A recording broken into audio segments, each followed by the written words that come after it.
ಒಂದ್ ಸಾರಿ ಮೋಸ ಮಾಡಬಹುದು, 2 ಸಾರಿ ಮೋಸ ಮಾಡಬಹುದು. ಆದ್ರೆ ಕೆಲವರು ಹೇಳೋದೊಂದು ಮಾಡೋದೊಂದು, ಬಾಯಲ್ಲಿ ಮಂತ್ರಗಳು ಹೇಳ್ತಾರೆ, ಮಾಡೋದು ಹಿಂದ್ಗಡೆ ಹೋಗಿ ಮಾಂಸಾಹಾರ ತಿಂತಾರೆ. ಎಲ್ಲ ಚುನಾವಣೆಗಳು ಗೆಲ್ಲಬಹುದು, ಆದ್ರೆ ಈ ಶಿಕ್ಷಕರ ಚುನಾವಣೆ ಗೆಲ್ಲೋದು ಬಹಳ ಕಷ್ಟ. ಲಂಚ ಇಲ್ಲದೆ ಕೆಲಸ ಮಾಡೋರು ಅಂತಂದ್ರೆ ಶಿಕ್ಷಕರು. ಹಿಸ್ಟ್ರಿ ಉಪನ್ಯಾಸಕನಾಗಿದ್ದೆ, ರಿಜಿಸ್ಟರ್ ಮಾಡ್ಕೊಂಡ ಮೇಲೆ 1 ತಿಂಗಳಾದ್ರೂ ಹಣ ಕೇಳಿಲ್ಲ. ಅನಿಲ್ ಮತ್ತು ಅವರ ತಂಡವನ್ನ ನಾನು ಅಭಿನಂದಿಸೋದಕ್ಕೆ ಇಚ್ಛೆ ಪಡ್ತಾ ಇದ್ದೀನಿ. ಯಾಕೆ ಅಂತಂದ್ರೆ ಎಲ್ಲ ಚುನಾವಣೆಗಳು ಗೆಲ್ಲಬಹುದು, ಆದ್ರೆ ಈ ಶಿಕ್ಷಕರ ಚುನಾವಣೆ ಗೆಲ್ಲೋದು ಬಹಳ ಕಷ್ಟ. ಯಾಕಂತಂದ್ರೆ ಎಲ್ಲ ಬುದ್ಧಿವಂತರು ಇರುವಂತವರು ಶಿಕ್ಷಕರು. ಅವರು ವೋಟ್ ಹಾಕಿ ಗೆಲ್ಸೋದು ಅಂತಂದ್ರೆ ನಿಜಕ್ಕೂ ಕೂಡ ಅವರು ಬಹಳ ಕಷ್ಟಪಟ್ಟಿದ್ದಾರೆ ಅಂತ ಆ ಒಂದು ಭಾವನೆ ನನ್ನದು. ಹಾಗಾಗಿ ನಿಮ್ಮ ಮತ್ತು ನಿಮ್ಮ ತಂಡಕ್ಕೆ ನಾನು ಅಭಿನಂದನೆಗಳನ್ನ ಸಲ್ಲಿಸೋದಕ್ಕೆ ಇಚ್ಛೆ ಪಡ್ತಾ ಇದ್ದೀನಿ.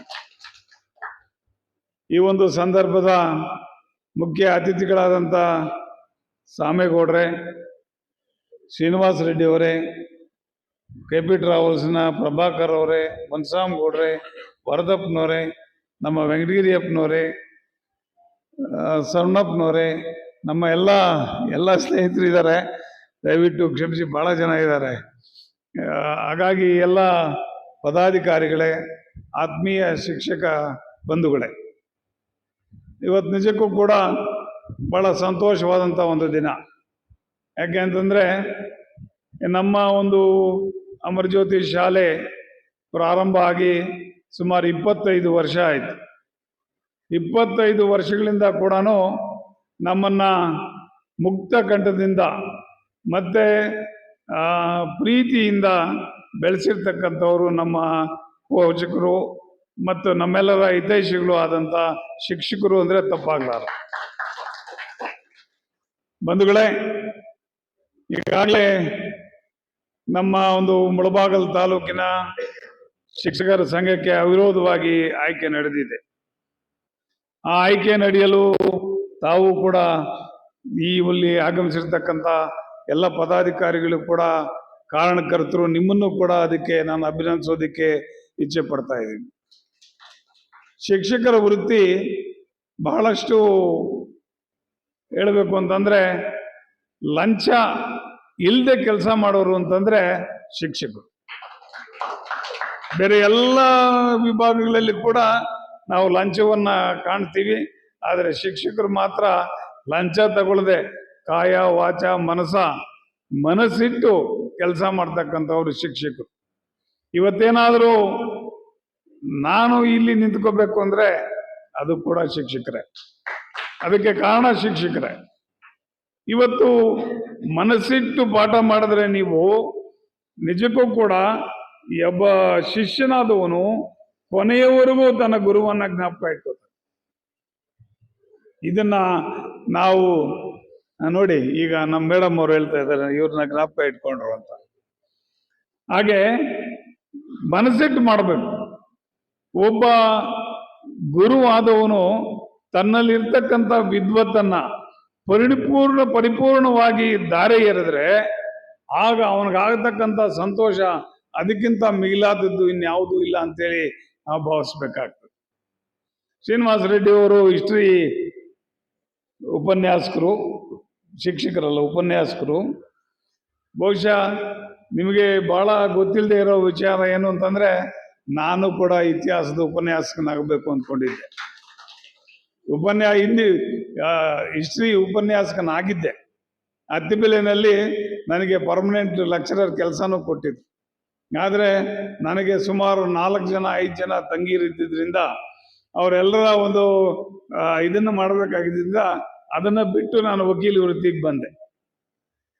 ತದನಂತರ ವಕೀಲಿ ವೃತ್ತಿಗೆ ಬಂದ ನಂತರ ಕೂಡ ಈ ಪಾಠ ಮಾಡೋ ಗೀಳು ಹೋಗ್ಲಿಲ್ಲ. ಹಾಗೇನ್ ಮಾಡಿದೆ, ಗೌರ್ಮೆಂಟ್ ಕಾಲೇಜು ವುಮೆನ್ಸ್ ಅಲ್ಲಿ ಬಿಸ್ನೆಸ್ ಲಾ ಅಂತ ಒಂದು ಲಾಯರ್ಗಳು ಪಾಠ ಮಾಡೋ ಸಬ್ಜೆಕ್ಟ್ ಇತ್ತು. ಸುಮಾರು 8 ವರ್ಷ 10 ವರ್ಷ ಅಲ್ಲಿ ಬಿಸ್ನೆಸ್ ಲಾ ಪಾಠ ಮಾಡಿದೆ. ಅಲ್ಲಿಗೂ ನನ್ನ ಆಸೆ ಮುಗಿಲಿಲ್ಲ. ಬಾಯ್ಸ್ ಕಾಲೇಜಲ್ಲಿ ಬಿಸ್ನೆಸ್ ಲಾ 3 ವರ್ಷ ಪಾಠ ಮಾಡಿದೆ. ಅಲ್ಲಿಗೂ ನನಗೆ ಸಾಕಾಗಲಿಲ್ಲ.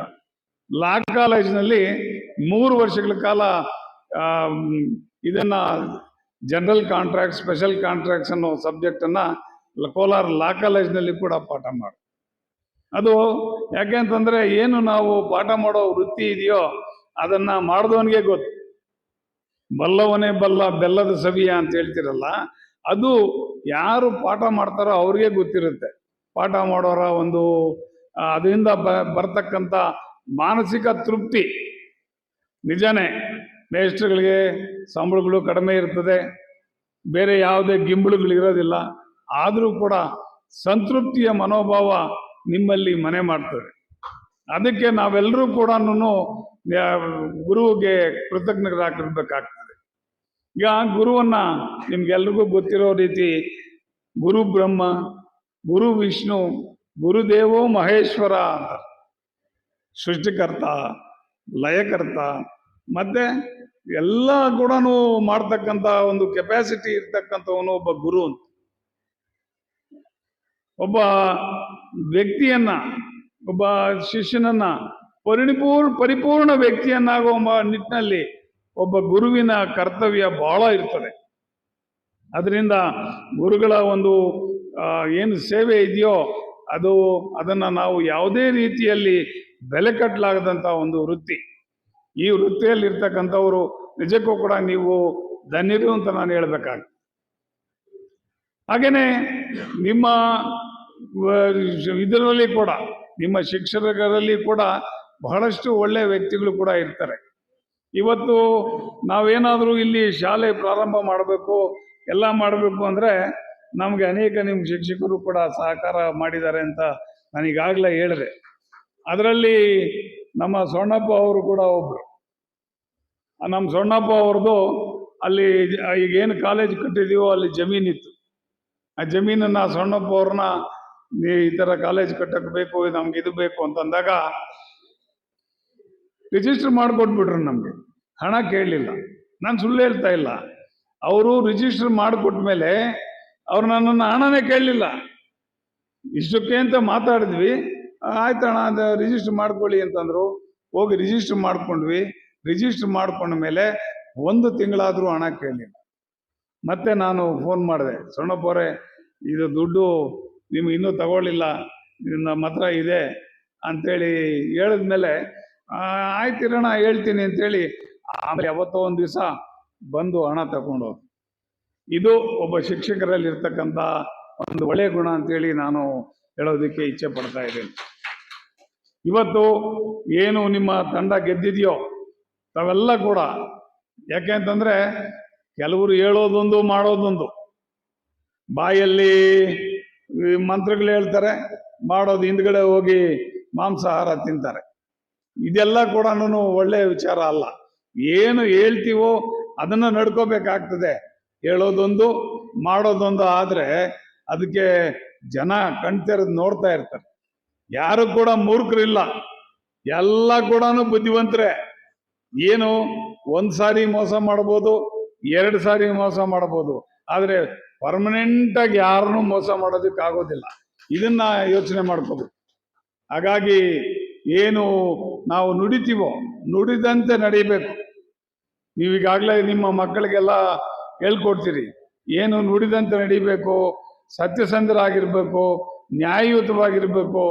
ಏನು ಈ ವಿಚಾರಗಳನ್ನ ತಾವು ಹೇಳ್ಕೊಡ್ತಿರೋ ಇದನ್ನ ನಾವು ಕೂಡ ಅಳವಡಿಸ್ಕೋಬೇಕಾಗ್ತದೆ. ನಾವು ಇನ್ನೊಬ್ಬರಿಗೆ ಉಪದೇಶ ಮಾಡೋಕ್ ಮೊದಲು ನಾವೇನು ಅಂತ ನಾವು ಆತ್ಮವಿಮರ್ಶನೆ ಮಾಡ್ಕೋಬೇಕಾಗ್ತದೆ. ನಾವು ಕೂಡ ನಾವು ಹೇಳಿದ ರೀತಿ ನಡ್ಕೋಬೇಕಾಗ್ತದೆ.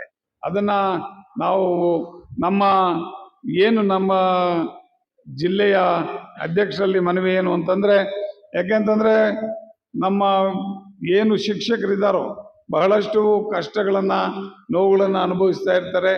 ನೀವು ದಯವಿಟ್ಟು ಅವರಿಗೆ ಸ್ಪಂದಿಸಿ ಅವ್ರಿಗೆ ಒಳ್ಳೇದನ್ನ ಮಾಡಿ, ಆ ಮುಖಾಂತರ ನಿಮಗೂ ಒಳ್ಳೇದಾಗ್ತದೆ. ಅದು ಅವರ ಬಾಯಲ್ಲಿ ಈ ತರ ಅನಿಲ್ ಅವರು ಒಳ್ಳೆಯವರು ಅಂತಂದ್ರೆ ನಿಮ್ಮ ಕುಟುಂಬ, ನಿಮ್ಮ ಇದಕ್ಕೆ ಅವರ ಆಶೀರ್ವಾದನೂ ಇರ್ತದೆ, ನಿಮ್ಗೆ ಒಳ್ಳೇದಾಗ್ತದೆ.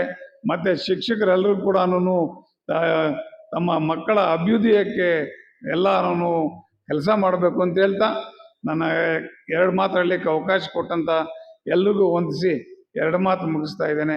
ಜೈ ಹಿಂದ್, ಜೈ ಕರ್ನಾಟಕ.